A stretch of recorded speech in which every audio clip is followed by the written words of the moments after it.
members of the distinguished royal families who are assembled here, great personalities, Padma winners, and the distinguished audience who are assembled here. I am very happy to be in your midst for the releasing of yet another great book by M K RAMACHANDRAN. First, I met M K RAMACHANDRAN during the book releasing ceremony of Uttarakhand. After reading through the book, I predicted that day in the stage that this will become a national award-winning book. And my prediction came true after 4 months. National award came to the book and so many awards came to his great travelogue, Uttarakhand. Writing a travelogue has two problems. Number one, you have to be physically there and then describe what he saw there to an audience who have never seen that place. And as soon as you read the travelogue, you should feel as if you are there. That is the greatness of a travelogue. I was Superintendent of Police Kannur. Then a delegation of 5 people from USA came. They came because one old woman in the USA, when she died, gave 5 million rupees to anybody who will go and research upon the traveler of Ibn Battuta. So 5-member delegation came from USA. They wanted to retrace the steps taken by Ibn Battuta in Kerala. So I gave them the entire description and I accompanied them to few places. And many places got their name in Malayalam language from the name given by Ibn Battuta. For example, the place name Matul. It is actually an Arabic word. Matul means Endur Neelam, what a long distance it is. That peninsula got its name from that. So the great interest this lady paid 5 million rupees to research on a traveler. That is the greatness of travelers. We are all fancied by great travelers like Odyssey, the great Odyssey of Homer, written about 3,000 years ago, or the Venetian traveler Marco Polo, traveling to China, Russia, India, and giving the whole description about the East to the Western audience. Now, when you go for a traveler writing, usually people go for very pleasure-hunting places, great palaces or skyscrapers, because traveling to a multi-storied skyscraper building or to a modern city is a pleasurable experience. But Mr. M K RAMACHANDRAN took an area which an ordinary man will not dare to go. That is the great Himalayas. The greatest mountain peak, Everest, and the largest mountainous terrain in which human habitation is possible, the Himalayas. It measures almost 7 lakh square kilometers of area, the real mountain. If you take the ground valleys also, it may measure almost half of India. That much of 15 lakh square kilometers of area. Now Himalayas was long in our memory because it is part of our great Idihasas and Puranas. Lot of rishis and the great sages of India lived there, wrote the great Aranyanams and the Upanishads after doing their great tapas in those mountains. Now BBC World Service didn't believe that this much number of rishis are living in that area. So last Maha Kumbh Mela, BBC came with a large team of 300 people. And they wanted to research how many people come down from Himalayas for the great Kumbh Mela. They put their cameras at around 400 places where the people of Himalayas come down to the valley. And they started shooting for almost 45 days. I don't know how a channel could spend that much of money for a simple experiment. And they showed it in the BBC World Service. I was flabbergasted to see that program, a 1.5-hour program on the BBC World Service. They calculated and counted 6,30,000 rishis or sannyasis coming down from the Himalayas for the Maha Kumbh Mela. They are telling those who are not coming down from the Himalayas may also be an equal number. So BBC's estimate is that about 12 lakh sannyasis are roughly living in the great Himalayas. Now an ordinary Indian may not spend that much of money or will do that much of research to find out how many sannyasis are there. Many of these sannyasis are great sages. How they live, how they traverse that area, and how Himalayas look like is a wonder for all of us. I have a special connection with Himalayas because I was a deaf and dumb boy till the age of 4. I couldn't speak. And my father and mother wanted to put me in a deaf and dumb school. At that time, my father went for a training program in Trichy. And when he was returning, a sannyasi entered the bus. Along with there was a Shishya also. But Shishya was not sitting down, even though there is 4 seats vacant in the bus. So my father asked this fellow, "Why are you not sitting down?" He said, "My guru is sitting. When my guru is sitting, I can't sit along with him." My father couldn't understand the words. He said, "Bloody fellow, there are 4 seats vacant. Why can't you occupy one of the seats?" Shishya said, "No, I cannot occupy." Then the guru was sannyasi was sitting just adjacent to my father. So he said, "Why can't you permit the Shishya to sit down?" Then this Himalaya sannyasi started talking with my father. "You are Mr. P.T. Jacob. You are a high school headmaster in Toronto." Like that, a stranger who never knew who my grandfather was is giving my father's name and everything, etc. Then by the time they reached Toronto, my father said, "Oh sannyasi, can you visit my home before leaving?" Then sannyasi said, "No, I will go to Kanyakumari, do my prayers there, and on my return journey I will visit your house." Then my father took a paper and said, "I will give the address." Sannyasi said, "You need not write down the address.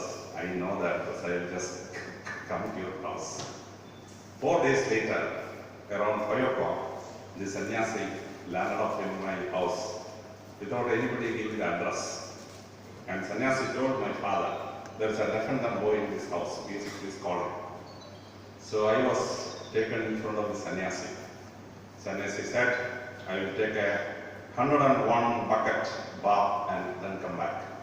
So while I was standing there, he took a bath of 101 mugs of water falling on him. Then he came back, blessed me and said, "You will start talking within 4 months. The first thing you will talk about is something about writing material. And don't worry," he told my father, "even though he never talked till this 4 years, he is going to talk more than what he has not talked this 4 years for the rest of his life." And as he predicted, after 4 months, the first word I heard was talk, writing material, and my life was as he predicted. This is the greatness of sannyasis in Himalayas. Very few times we have a chance to meet such great personalities. So M K RAMACHANDRAN took the trouble of going up the Himalayas, meeting sannyasis there, and revealing to us the real situation of what is happening in the Himalayas. Of his works, I rate Uttarakhand Murte as the greatest of all works. But the present work which is going to be released today have wonderful revelations of a few things which he saw in the Himalayas. The first one is about Daganis and their reigning land on the slopes of Himalayas, sloping towards India, on the region of Himachal Pradesh and the nearby areas. And Dagani for the children in Kerala have a different meaning, because for them there is a comic, Dagani Amma. So it's a type of impression. So children, when they hear the word Dagani, they will think about Dagani Amma in the comic books. But Dagani has some special meaning. Mr. Raman explains the whole thing in the book and describes that great land. And during the description, he came out with neurological theories about how the sannyasis work and how their mind reveals all these things. About one of the areas which M K RAMACHANDRAN mentions is a place which I have gone physically. During my IPS training, we went to that place when the deity was being taken down from the temple to the down valley. It was what we call in Malayalam Bhagavati kind of idol, decorated, and it was coming down. When the procession came near us, my officer who is accompanying me, he told that if you stand there, you have to hold that idol and carry it for some time. That is the way you have to pay respect. Suddenly I felt I am a Christian, how can I hold it and all? And if I don't hold it, the crowd will take it against me. So myself and my batchmate just held the idol and went on for 7 feet. Then suddenly the whole idol lifted up. I am holding like this. My feet is almost 1.5 feet from the ground. According to the theory of gravity of Isaac Newton, you cannot be lifted off the ground like that. Then the puja said, somebody who is a disbeliever have touched this. That is why it has happened. Then I apologize. I am the man who created the rock because of this particular reason. He said, I apologize. So I apologized. Bending down on the ground, I apologized. And then the Bhagavati came down and the procession went to the full. So I also accompanied the procession to the full. So when I read through that passage, I was wondering about the great place and the great sages living there and all. It's a great description of that area, wonderful area. The next he goes into another area which has connection with Mahabharata. In the Mahabharata, we know that for 12 years, the Pandavas had to go into hiding. And 1 year Ajnanavasam, and ultimately they came back. Duryodhana didn't hold the word, and it ended up in the Mahabharata war, in spite of Lord Krishna's great mediation between both sides. Now, when you read through Vedavyas's Mahabharata, place names are mentioned, but you don't know to which place they have gone. If you go to Wayanad, people in Wayanad believe that the Pandavas came to that place also. If you go to Idiki, there is a place where people believe that Pandavas came to that place also. Wild fantasy perhaps, I don't know. But M K Ramachandran in this book, in that particular chapter, gives us a vivid picture of what are the places to which Pandavas went, how they lived there, and how they came back to the end of that 12-year-old journey. Now, I had to take the Mahabharata, put it on the left side, then I put M K Ramachandran's book on the right side. I started comparing these two. Then, wonderfully, our reading of Mahabharata changes when you read through M K Ramachandran's book. Now, you and me cannot directly go to that place and verify all these things, but Sri M K Ramachandran could do the whole area, inspect the whole area, giving me a vivid picture of what are the areas where Pandavas come and how the area is now, because Vedavyasa described the land 4,000 years back, and after 4,000 years how the land is now. You get a 4,000 year later a comparison between the original place and the present position of the place. It's a highly revealing thing that we could do that chapter wonderfully well. Next one he describes is about the Mahadeva temple. In the Himalayas, we are having hundreds of Lord Shiva's temples. Of course, few of them are considered to be great, not ordinary. And one such temple is the temple to which M K Ramachandran had gone. And I should admit that that chapter is exemplary. How a Himalayan temple dedicated to Lord Shiva, how it is built, what is its architectural beauty, and how that temple is connected with the Indian Puranas, and all those descriptions he gives in a wonderful narrative in that passage. And during the description of that passage, he came across a particular Rishi having the capacity to emanate light from his body. He described one such incident in Uttarakhand also. At that time I told M K Ramachandran, I read through your whole book, but this one particular part I can't believe because of my scientific background. But recently, about 4 months back, I went to Mandya, a place in southern Karnataka. There was a sannyasi, and sannyasi was And people told me, including the SP of that place told me, he's a great sage, he has great powers and all those things. So out of curiosity, I wanted to meet him. So I went to his place by around 6:30, 7 o'clock in the evening. And I found the veranda and the inner room having enough light so that you can see each other and talk to each other. I looked at the ceiling, there is no light. There is no incandescent bulb, there is no fluorescent bulb, there is no LED bulb. But the room has enough light. Then the devotees told me the sannyasi is in the next room.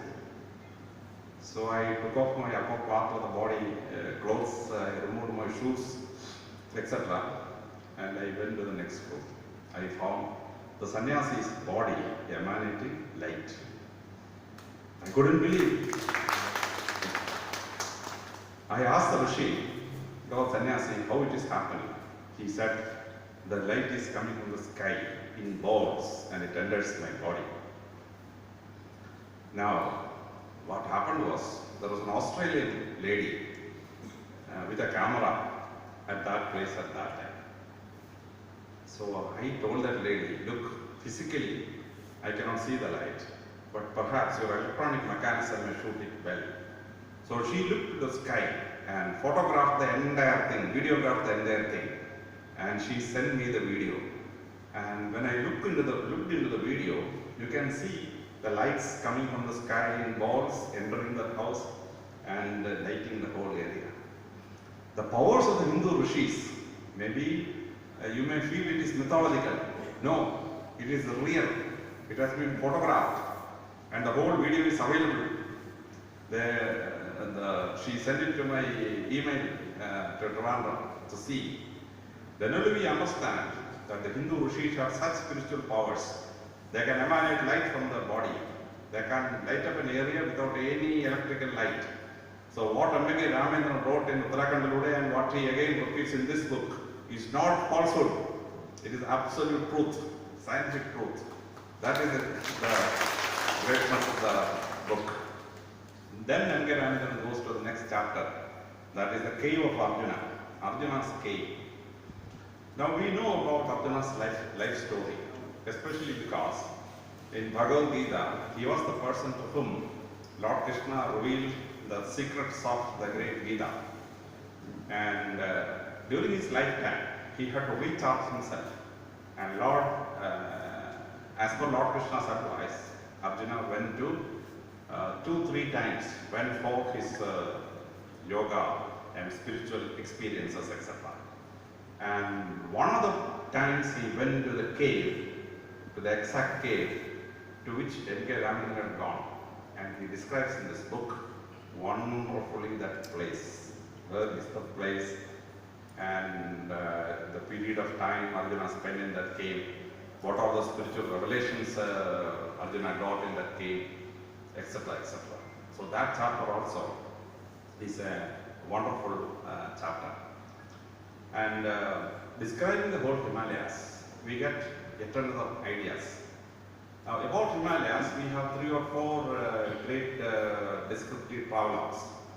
Now mountaineers like Tenzing Norgay, Edmund Hillary have written their journey into the Mount Everest and how they achieved it and all those things. Himalayas were impregnable for human beings, especially Everest, for so many centuries. One of the books which inspired me last year was the autobiography of Tenzing Norgay. Tenzing Norgay explains to us how he got the ambition of climbing the Mount Everest on top of the Himalayas. He was a 10-year-old boy. He and his grandfather was just brushing their teeth in the morning. So the 10-year-old boy asked his Grandpa, what is the highest peak we see on the horizon? Grandfather said, that is Chomo Lungma. In Sherpa language, Chomo Lungma means one who kisses the clouds. That is a literal translation of the word. Then the grandfather told the son, because every grandfather is supposed to impart some general knowledge to the grandchildren. So he said, recently a white man came and measured that peak. So now it is named after him. It is known as Mount Everest because of measurement by this fellow. Then he added the general knowledge. After the origin of man on the surface of the earth, no human being has ever reached the top of that peak. And till the end of the human habitation on the earth, no human being is ever going to climb on top of the Mount Everest. That was a challenge to the young boy. So after the teeth brushing ceremony, he looked at the Mount Everest and said, "Chomaluma, one day I will be on your top." Grandmother said, "You will die, my dear child. Don't have such ambitions." 2 days later, the toothbrushing ceremony repeated. Then after the toothbrushing ceremony, he looked at the peak and said, "Chomaluma, one day I will be on your top." The grandfather took a stick and wanted to beat the child. But 10-year-old child have more vivacity than the grandfather, so he escaped without getting a hit from the grandfather. And in 1952, they climbed and they reached up to 200 feet near the top. But Tenzing Norgay and the party failed at that time. And Tenzing Norgay looked at the Mount Everest and said, "Mount Everest, you cannot grow, but I am growing. Next year I will come and conquer you." And next year, Tenzing Norgay conquered Mount Everest. So only great mountaineers can go and reach the top of such places. I don't know how M K RAMACHANDRAN got that much of stamina to climb on all these peaks one by one. And in 5-6 books, he have brought to us the vast knowledge of the place. The 5 quadrants of the Himalayas. One by one, he climbed, he unearthed, and brought to us in vivid style and a very lucid style and a very picturesque way. He describes place by place, peak by peak, ravine by ravine, river by river, lake by lake. He unravels before us. When we read through the book, we feel as if we are there. Physically, we are not fit enough to climb on top of that place. But here is a person who has gone to that place and he has really soared to that place. One of my batchmates, he was a great mountaineering fellow. He was the DGP of Himalaya Pradesh. And he wanted to go into the hills. When you climb more than 14,000 feet, you develop a sensation as if with which you don't know you don't have the right senses in your brain. You lose sense of direction. And many mountaineers die at that particular point when they lose their sense about the place. They wander into the slopes and they fall down and die. Now, he told me that this kind of phenomenon is there. It's very, very eerie feeling, he's told me. Now, in this book, which is going to be released now, M K RAMACHANDRAN says he got the same feeling in the Himalayas. And when he got such a feeling, my batchmate, he found out that a man is standing at a particular place, a sannyasi-like person. He came to him and said, "You have lost your way, I will show you a way." And he led him almost 1,500 feet down to a safe place.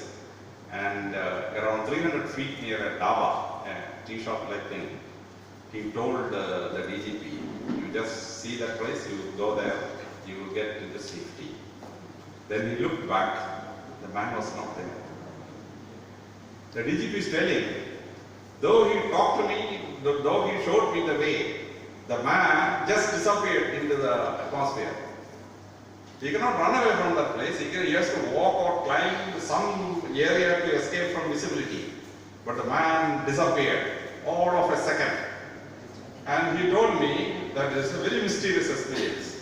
And when I read through M K RAMACHANDRAN'S book, I find a similar thing. He has given the photograph of the person also, a sannyasi-like person who showed Ramachandran the way to that place. And then he suddenly disappeared. Before disappearing, he has taken the photograph of the person. Now, many people who read Ramachandran's book may feel that this is something mysterious.